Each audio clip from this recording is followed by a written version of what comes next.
the anatomy of an acquisition, breaking down a big win and a valuation mistake. So the first deal we're going to talk about is actually a deal that closed. It was listed for 1.95 on a niche specialty service business in California, doing about $6 million in revenue, $730,000 worth of annual SDE. And SDE stands for Seller Discretionary Earnings. I'm going to show you this tool. This tool I have never really gone over on YouTube, and I'm sharing something that is inside our paid mastermind. We probably have looked at over 150, 200 deals over the last 2 years. You're getting a peek behind the curtain on what it's like to do real deal analysis, real valuations, and making offers that lead to closing deals. Nothing more, nothing less. So this is what we call the Deal Analyzer 3.0. This version is not available anywhere except inside of our paid mastermind. It's information that we put in. All of the light blue columns is information that we put in that is driven by whoever is working on the tool. So we knew that this deal was in the market for $1,950,000. So if you can see here, and doing about $6 million worth of revenue, the last fiscal year at the time of the analysis was $730,673, or 2.67 SDE, which stands for Seller Discretionary Earnings. So they had been pre-qualified by at least 2 lenders. 10% down, and a 10% seller carry, and an 80% loan to value with a DSCR of 2.59. We knew at the outset that it was priced just about in the right place. So the rest is the cap rate. Basically, there is cap rate because we do deals that have real estate, and otherwise it's irrelevant. Cap rate is irrelevant unless you got real estate into the mix. So the cash return is, it's basically how much cash you put in and how much cash is coming back. So 229% cash on cash return. The industry average SDE multiple in the average EBITDA multiple. So here's sort of a kind of a rule of thumb. If you're doing analysis right, if you're actually doing a business valuation, which is what I'm going to show you what we're going to do, is if you do that right, your SDE multiple, regardless of what it is going to come pretty close to your average EBITDA, adjusted EBITDA multiple. And what does EBITDA mean? Earnings before interest, taxes, depreciation, and amortization. So we put the range here, and this is post-mortem. This deal actually closed about a year ago. And it closed at the asking price of $1,950,000 on a 2.669 multiple of SDE. Now, what you see on column E and column F is how the deal actually shaped up. The deal was a 10% down payment with a 20% seller carry, fully on amortized, no standby provisions. And this is the annual debt service. And this is the most important thing. If you walk away with anything that I'm teaching you today, know this. There is absolutely nothing more important when you're doing a business valuation to ascertain the debt service coverage ratio, which is cash flow over debt service. If you manage to figure that out, then you are ahead of your competition. We don't make offers on businesses. And the question that ultimately matters when you're analyzing deals is, how can the business afford itself? Can the cash flow from the business you're trying to buy can afford itself? And what is the range of value that it can afford itself? And we do that, and as we test the valuation and whatever we want to offer across multi-year spreads. So I'm going to show you this. This is what we call the multi-year spread, the OC tab, which stands for operating concern. So operating concern means it's a business that's actually running. There's actually a banking term. When I built this tool about 5 years ago, it's because I have banking knowledge. I'm a commercial lender. So here's what we do. We wanted to see the behavior of our offer at 1.95 across multiple fiscal years as evidenced by the source documents. Now, there is interim financials and there is tax returns. As you notice here, we acid tested this with tax returns through all the periods minus we had interim P&L or interim financials for the fiscal year. Now, this deal closed in early like February 2024. So to give you some historical data, we closed this deal before Q1 2024 was completed. So we had a 5-year runway. Now, what that means is that our cash flow across multiple years, it was negative. So we start by tying up the tax returns or the source documents to our tool. And if that is done properly, then we just ascertain our net profit. Does our net profit ties to tax returns or to the interim financials? Clearly, in this case, it did, because we are already looking at this deal from the rearview mirror. This deal actually closed. So we did manage to tie everything. When we were evaluating this deal tied at every, and you have to tie at every penny. So that's where we begin. So I'm just writing this down. So the goal is to tie to, and we want to see what the allowable add backs are. We have add backs, and usually we begin with EBITDA, earnings before interest, taxes, depreciation, and amortization, right? Interest, taxes, depreciation, amortization. Then we actually add back the officer comp or any compensation related to the shareholders who are walking away and never coming back onto the business. I suggest that you always start with a seller discretionary earning calculation. That is the most important thing. Now, assuming owner operator, but then you'll be asking, well, what if I'm not an owner operator and I'm buying as an investor? Well, then you'll be looking at adjusted EBITDA. But for the purposes of this calculation, we're looking at SDE, seller discretionary earnings. So we added everything back. There was not a lot to add back. Now you notice that there is other income. Sometimes when you're looking at tax returns, there'll be other income there. Do we give credit for that other income or not? And the answer is never. You're going to have ERTC, PPP, COVID, federal grants, disposition of assets, and many other things that make their way into the tax returns that is classified as other income. Never, ever do we give credit. Why do we not give the seller credit for other income? The reason is because it's non-operational and not recurring, and sometimes it's not. Well, usually on a cash-based tax return, the other income will be cash-based. So it will be cash. The disposition of assets, basically, we sold an asset and we got paid for it in cash. It makes its way to the tax return. But the key thing is non-operational cash, non-recurring. We don't expect it to come back. It was a one-off. You know what a lot of brokers do, guys? They'll try to throw everything in the kitchen sink to increase the SDE, thus increasing the valuation. We never do that. We have a very cautious approach to, cautiously optimistic approach to evaluating a business. So you notice that in this business, there were some negative adjustments.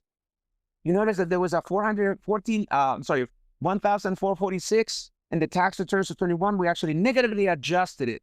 Now, what else do we negatively adjust? Sometimes we negatively adjust rent. We either, if the rent is paid in excess. So if the owner is paying themselves more rent that they should pay themselves, then we add it back. But if they're underpaying themselves to rent, then I will negatively adjust it. All of those corrections happen in real time. So doing evaluation is not as throwing numbers, it's understanding where the numbers come from. Now, here's another takeaway for you guys. More important than the numbers are the percentages associated with the numbers you're looking at.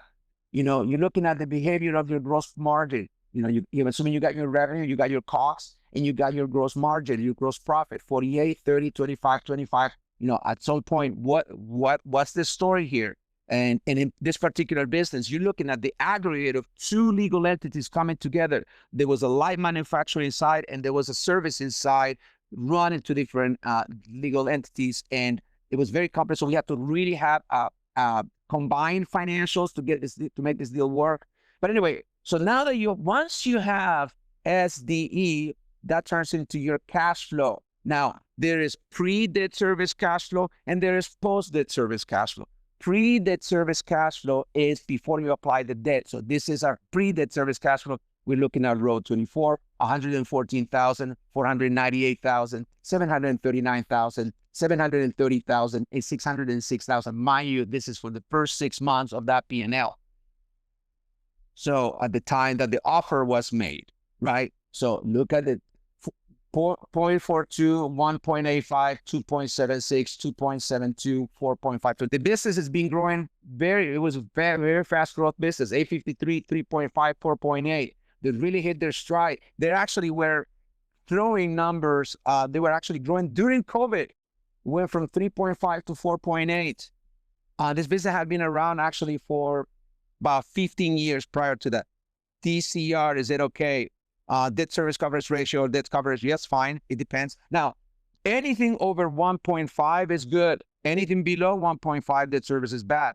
1.85, 2.76, 2.72, and 4.52. We actually had a roofing business that closed about 6 months ago. We had the highest debt service coverage ratio I ever seen in, and one of the deals that we closed inside of our pay group was a 4 to 1. So the deal analysis here. Now, we decided that this business, by the way, there was a lot of competition for this deal. I think the offer came within 3 days of hitting the market because, as you know, you got to be ready to move. The buyer was already pre-qual, had letter of support from multiple buyers. It was ready to go. He got his offer right on top of the pile. There were 5 other offers. There was market. This was actually asking price became the list. The listing price became the asking price, became the closing price. So this is exactly how it was laid out. It was a 10% down equity injection rate. One thing to keep in mind. Now, you're going to hear gurus talk about, well, you can buy a business with no money down. Well, yes, you can, and there's only one way to do that unless you own the same business and the same NAICS code and you're doing an expansion loan by buying a competitor, then you may be able to actually do a zero down. We do those all the time. Do I advertise those? Are they easy to get? No. You can't get in unless you're already in the industry because you have to have the management experience to back it up, and you have to have the balance sheet with the same NAICS code backing up with the right ratios. Now, if you don't have the industry management experience, then in that case, you will need to put in equity injection. Now, some banks will let you get away with a 5% injection and a 5% participation by the seller, but that has to be on a 10-year standby according to the new SBA SOP rules. So anyway, this is what a deal looks like, and we have a section here. We always want to acid test what our break even is. When do we break even? 5 million at 5%. So if that went down to 3% net income, then we're actually losing money. This is enough net income to cover the debt, which is exactly the point. Cash flow, when cash flow equals debt service, this is break even. So this is how the deal was done. The deal closed in 90 days. It was a windfall. Now, keep in mind, all right, so this is another term, post-debt service cash flow. We made an offer at 730, which you can tell that the average 3-year was 656. Now, there are times when we actually make an offer a little above the 3-year, but as a rule of thumb, 3-year average SDE is what you're looking at with an industry-specific SDE multiple. Now, those of you who know, we actually pull comparable sales. We have access to software. We have all the tools at our disposal. We also have industry research. We know a lot about the business we want to walk into. And I want every buyer that works with us to actually be able to lock themselves down to 3 NAICS codes. Because you can be a jack of all trades when it comes to buying a business. You got to narrow, you got to niche down to blow up. So the dream team. So here's who you need to get a deal done, which I talk about in YouTube. You're going to need a super duper, really connected SBA lender, at least 2. You need to have letters of support from that said lender. You need an SBA lender. You got a great M&A attorney, a due diligence CPA or EA, and an M&A advisor like me. And think of it as a basketball team. You're starting 5. And you're going to be in the 5th element. So you need that. That's what it takes to get a deal done. A whole lot more complex than buying a piece of real estate, even commercial, because what you're buying is a very fragile ecosystem. You're buying cash flow, and cash flow can be volatile. I want to move on to the next deal. So what we're looking at here is I told you about a deal that closed, and I'm going to tell you about a listing about a seller that came to me from the Southeast on a deal on the construction trades. I have to redact a lot of the stuff because it's highly confidential. This is a live deal. We're still hammering out what the valuation is going to be. But he said, I would like to get 5 times. I want $10 million on my $2 million worth of SDE. Usually, it's like when you own your home and you own your home for a year and you buy it for $500,000 and somebody asks you a year later, how much is your home worth? Oh, absolutely. 800,000. It went up 300,000 in 1 year. A lot of us have this really no idea what our property is worth unless we do an appraisal. So a lot of business owners go through the same thing. They think their business is worth a lot more than they think it is. So they come to us, the professionals, to figure out what a valuation is. And it's an objective valuation based on data, based on comps, and based on metrics. So this owner, so I'm going to illustrate with you what happened here. This owner came to me, I want 10 million. So I'm going to show you in the OC tab with revenue 7.2, cash flow 2 million. They wanted the buyer to come in with 25% down and get a 75% loan. Now, let's talk about this. If you know a little bit of SBA lending, you'll know that the max loan that anybody can have as an individual is 5 million. So right away, we knew there was a problem. It was going to have to be a pari passu loan. Pari passu means is a stacked loan between a 5 million SBA loan and another million up to the down payment. So in this case, we needed a $5 million loan. Then we needed a $2.5 million loan. And that got very, very complicated. Okay. So now I'm going to show you what happened here. So I'm showing you how to true up things. We got the 2021 tax returns here, and you're going to notice that there's a loss. There was a loss on $2.6 million revenue in a COVID year. Do you see this $450,000 loss here per tax returns? Not a good thing, right? So we came out of the gate on 2021 with a loss, and then we have to do some add backs. What do we add back? We add interest, depreciation, and officer comp. There is no officer comp. Why is there no officer comp? Because this is a partnership tax return. It's a 1065. You're not going to have officer comp unless you have a corporation. You can have a corporation, S corporation, C corporation, or you can have an LLC treated as an S corporation. Then you can have officers. So you cannot add what you don't have. So we couldn't add that. So, but we had a lot of depreciation. You notice the 345,000 of depreciation here. We added it back because that's a non-cash charge and you truly add it. Now, there is a flip side to depreciation, which means that you have a high amount of depreciable assets, whether you do an accelerated depreciation or not. That means that in order for you to have depreciation, you must have invested on those assets to be depreciated. So it cuts both ways. You get the depreciation add back, but you also need to know that you're going to have to invest in equipment later. So this business has a lot of equipment. So anyway, so we did that at every fiscal year. And we started to see that in 2022 was a better year. So we had a 63,333 net income. You notice I told you about the principle of truing up to tax returns, right? And there is an element that you have to understand when you're buying a business, that you gotta have some basic accounting knowledge. If you don't have working knowledge of accounting, you don't know what you don't know when it comes to analyzing a business, because there are things that you're not gonna know from the balance sheet or the P&L. So you have to be able to speak accounting a little bit if you're gonna buy a business, because if you don't, you're gonna be in trouble. So my background, I am a chief financial officer for hire, and I had an advisory firm for the last 10 years. So long before I was actually transacting deals, I was advising CEOs selling their business or buyers buying the business. So, but the core knowledge, you can't be in business without knowing the language of business, which is accounting. So with that, I'll leave that there. So we threw up on every year, and then something happened. We went from 63,333 net income. Oh, by the way, there are some add backs. Again, you have your depreciation, your interest, you have no officer comp, and you have some other income deduction. You notice it's a negative amount here. Your 13,000, it goes negative at the bottom. And then we hit our stride. We went from 2.7 to 7.179, basically 7.2 mil. And we go to 2023, and it's all on the books. By the way, you cannot do a valuation that is going to stand the test of time without tax returns. So, and we hit our stride. We were at 2,125,000, 2,125,000, and we have, a lot of depreciation and interest. We added it back. Now we have 2.3. Hey, that's good, right? Is that good? 2.3 mil? Depends. I like that. It depends. So then we had 2024, but we did even better, actually just as good on 24. That's little less. In your 2024, then we got interim financials. Interim financials because they're not tax returns. And you're going to notice that we did it true up and they're actually matched to our bottom line. Our bottom line was 1996 net income before we added back your depreciation and your interest.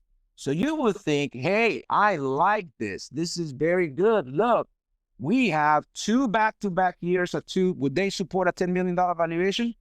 Maybe, right? So we go back. Well, remember the most important question you need to ask yourself, can this business afford itself? Right? They wanted 10 million. I was just playing numbers before the call. I was like, okay, well, can we do a 4 times?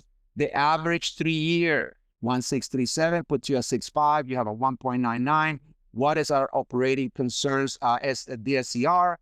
0.06. And on 2021, nothing on 2022. We barely make it to 0.42. Then we hit 2.81 and 2.75. We don't have Q1 2025. But what is the rule of thumb? You want to have the average 3-year to go out of the gate to have a value range. So now guess what happens? Oh, by the way, that's how we underwrite the loan and the other tools that we use. So here's what they wanted. They wanted basically what? 6 times roughly our average SDE. So here's what happens. Look at the debt burden, right? You're servicing your 1.2 million, $100,000 a month in debt service. Your DSCR is at 1.33. And I haven't shown you the balance sheet, but it's probably going to be a lot of assets you're going to have to replenish, right? What happens to our DSCR across multiple years? All of a sudden, it went from negative to 0.28 to 1.87 and 1.83. Now, you can say on paper, hey, look, Leo, we have at least 1.5 on every year. But guess what?